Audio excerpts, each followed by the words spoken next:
Carlene, I think in a post, was very vocal about her gratitude for Jen dahil nga, I think Calix starting to model. Anong kwento? Ano nga ba? Nagulat na nga lang ako kasi parang sinabi na lang niya, dapat, birthday niya po kasi yun, yung birthday week niya yun, meron dapat kaming, may naka-schedule na kami na nakakainan. Kaso lang, bigla raw siyang nagkaroon ng fashion show. So, ano nangyari?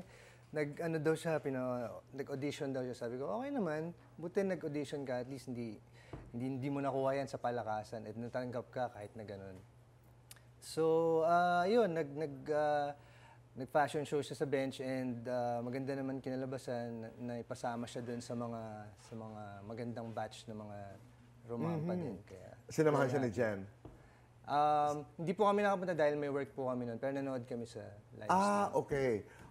Because kung naalala ko yung post, parang Carlene was thanking Jen for treating Calix like her own, di ba?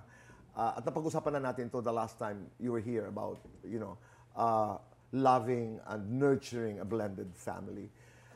There were bashers na pinupunteriya si Jazz and you came to his defense. Well, actually, Tito Boy, ano naman po yan Yun ay parang natural instinct ng magulang. Pero more than that, parang hindi lang naman yun para kay Jazz, kundi para sa lahat ng mga kagaya niya na hindi mangyari yun sa kanila, na wag silang maape kung kahit saan mang platform o ano man. Diba? Are you raising your kids the way you were raised?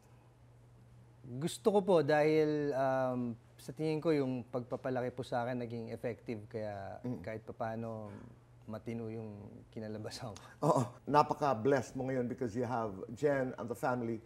But sa journey mo, ano yung pinaka-importanteng leksyon na natutunan mo pagdating sa pagmamahal? Siguro po yung pinaka-importante po dyan, yung pagbibigay ng oras talaga sa bawat isa. Sa karelasyon? Opo.